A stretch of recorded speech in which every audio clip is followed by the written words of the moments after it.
Hello, నేను CS రావు. రాష్ట్ర ఎన్నికల కమిషన్ సంచలన నిర్ణయం తీసుకుంది. ఏజెంట్లు గతంలో కంటే ఇప్పుడు ఈజీగా పోలింగ్ బూత్లోకి వెళ్ళడానికి ఒక వెసులుబాటు కల్పించింది. గతంలో కంటే ఏ విధమైన వెసులుబాటు కల్పించింది, పోలింగ్ ఏజెంట్లు ఎలా అపాయింట్ అవుతారు, ఏ విధంగా వాళ్ళు పోలింగ్ ఏజెంట్లుగా నమోదు చేసుకోవచ్చు అనే దాని మీద వివరాలు అందించడానికి ప్రస్తుతం తెలుగుదేశం పార్టీ నేత సురేష్ గారు మనకి విజయవాడ నుంచి ఇంటరాక్ట్ కావడానికి సిద్ధంగా ఉన్నారు. నమస్తే సురేష్ గారు. రావు గారు. సార్, ఎలక్షన్ కమిషన్ కొత్తగా ఏదో కొన్ని నామ్స్ ఇచ్చింది ఏజెంట్ల నియామకం విషయంలో అంటున్నారు. ఏంటి ఆ నామ్స్ ఏంటి, అవి ఎందుకు ఇవ్వాల్సి వచ్చింది ఇప్పుడు? సార్, యాక్చువల్గా పోలింగ్ ఏజెంట్ల హ్యాండ్ బుక్ కనుక పరిశీలిస్తే పోలింగ్ ఏజెంట్ల నియామకం ఎలా చేయాలి అనేది అన్నమాట చాలా క్లారిటీ ఉంది. అయితే ఈ రిటర్నింగ్ ఆఫీసర్లు వీళ్ళందరూ కూడా ఈ ప్రభుత్వంతో నియామకం చెందిన వాళ్ళందరూ వీళ్ళు వాళ్ళకి తెలియకుండా వాళ్ళు పోలింగ్ ఏజెంట్ల యొక్క గైడ్ లైన్స్ ఫాలో అవ్వకుండా వాళ్ళు ఇష్టం వచ్చినట్టుగా వాళ్ళు అట్రిబ్యూట్ చేసుకుంటారు. పోలీస్ వెరిఫికేషన్ ఉండాలని, లేకపోతే మొత్తం లిస్ట్ అంతా మాకు రిటర్నింగ్ ఆఫీసర్కి ఇవ్వాలని ఇవన్నీ చెబుతామంటే మేము ఎలక్షన్ కమిషన్ మేము క్లారిటీ అడిగాం. సార్, యాక్చువల్గా పోలింగ్ ఏజెంట్ నియామకం క్యాండిడేట్ కానీ వాళ్ళ యొక్క చీఫ్ ఎలక్షన్ ఏజెంట్ కానీ ఫామ్ ఫిల్ చేసి అది మేము డైరెక్ట్గా ప్రిసైడింగ్ ఆఫీసర్కి ఇస్తాము. ప్రిసైడింగ్ ఆఫీసర్కి ఈ పోలింగ్ బూత్లో ప్రిసైడింగ్ ఆఫీసర్కి వెళ్ళి ఇస్తాము. వాళ్ళు ఒకటి యాక్సెప్ట్ చేస్తారు, మేము అక్కడ పోలింగ్ ఏజెంట్ కూర్చోవడానికి అవకాశం ఇస్తారు అని చెప్పితే. కానీ ఇప్పుడు వాళ్ళందరూ దే ఆర్ ఇన్సిస్టింగ్ అండి, పోలీస్ వెరిఫికేషన్ కావాలంటున్నారు, మిస్లీడ్ చేస్తున్నారు. అదేవిధంగా 250 బూతులున్నా 300 బూతులు ఉంటే ఎన్ని ఉంటాయండి ఆ నియోజకవర్గంలో? మొత్తం లిస్ట్ అంతా వాళ్ళకి ఇమ్మని చెప్పేసి వాళ్ళు డిమాండ్ చేస్తున్నారు. సార్, ఇది కరెక్ట్ కాదు.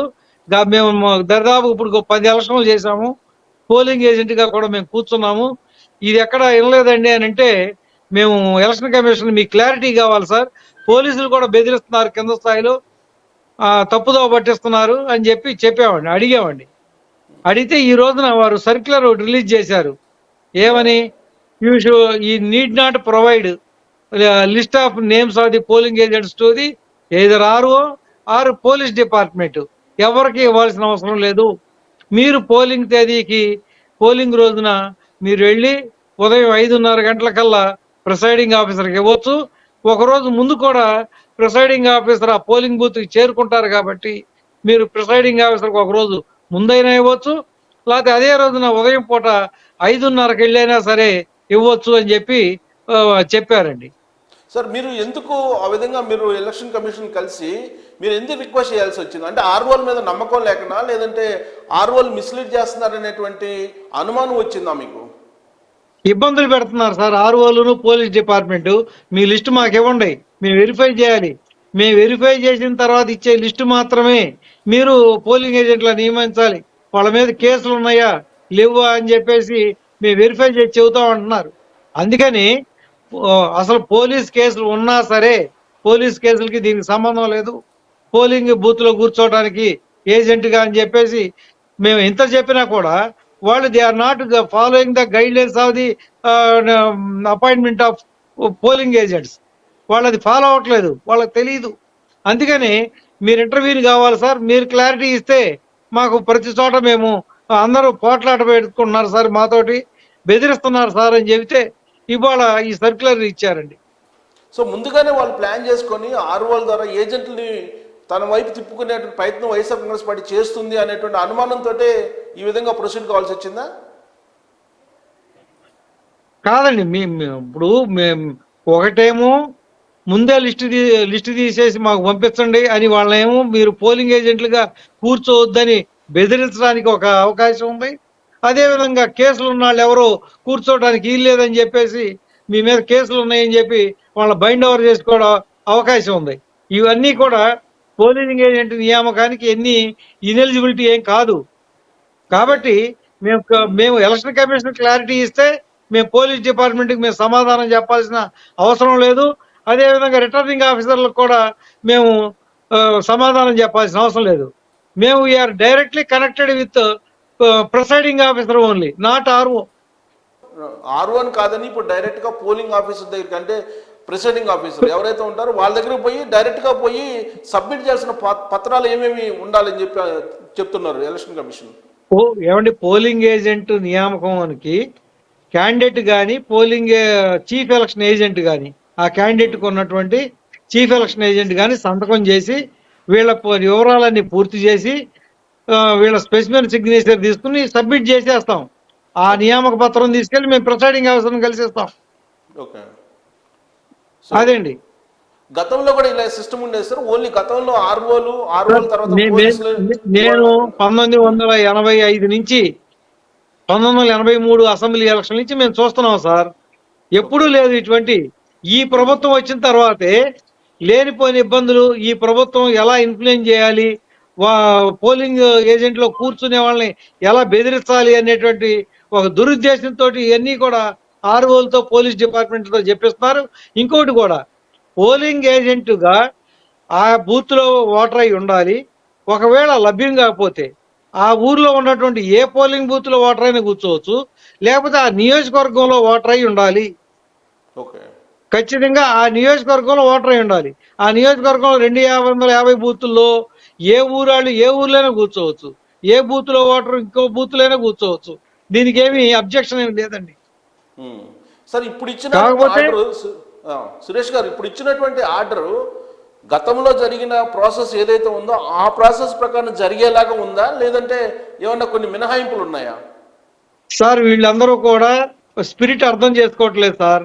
వాళ్ళ ఎంతసేపు వైఎస్ఆర్ పార్టీ వాళ్ళకి ఏమి చెబితే అది చేయాలనే ఉద్దేశంలో పోలీస్ డిపార్ట్మెంట్ అండ్ ఆర్ఓ ఉన్నారు. వీళ్ళు ఎలా బెదిరించాలి పోలింగ్ ఏజెంట్లని, పోలింగ్ స్టేషన్లో కూర్చోకుండా ఎలా చేయాలి, ఈ రకమైనటువంటి దురుద్దేశం పూరితంగా చేస్తున్నారు. కాబట్టి మేము ఎలక్షన్ కమిషన్ని ఇంటర్వ్యూని గమ్మని చెప్పేసి అడిగాము. మీరు చెప్పకపోతే వాళ్ళు వినరండి అని చెప్పాం. అప్పుడే ఈ సర్క్యులర్ రిలీజ్ చేశారండి.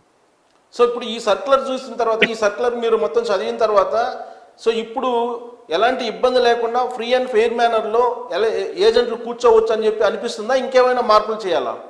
ఇంకేం అవసరం లేండి, ఖచ్చితంగా కూర్చోవచ్చు. మేము directly we can meet with presiding officer only.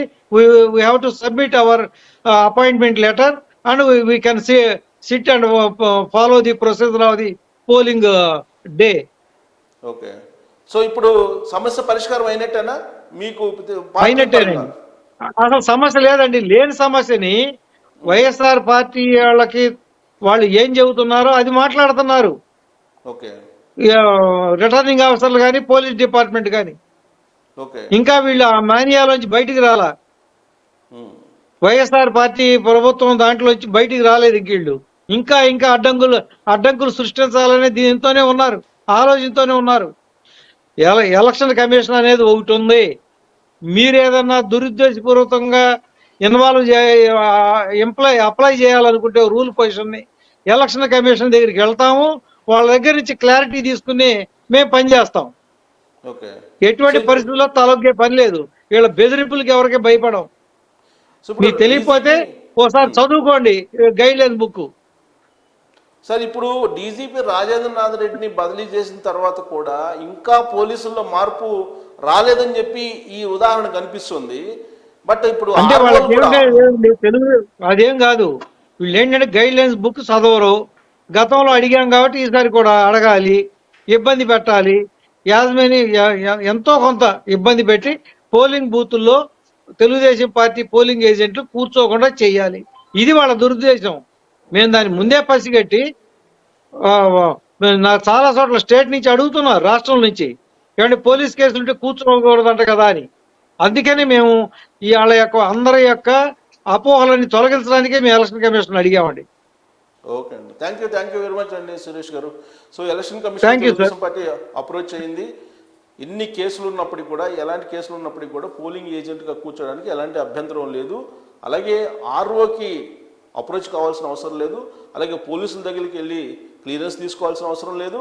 నేరుగా పోలింగ్ బూత్లో ఉండేటువంటి ప్రిసైడింగ్ ఆఫీసర్కి అక్కడ ఫామ్ సబ్మిట్ చేస్తే ఏజెంట్లుగా కూర్చున్నటువంటి వెసులుబాటు ఇస్తూ రాష్ట్ర ఎన్నికల సంఘం ఇప్పుడు తాజాగా ఒక సర్క్యులర్ జారీ చేసింది. దీంతో వైఎస్ఆర్ కాంగ్రెస్ పార్టీ ఏదైతే అనుకుందో హింసాత్మకమైనటువంటి ఎన్నికలు తీసుకువెళ్లాలని, దానికి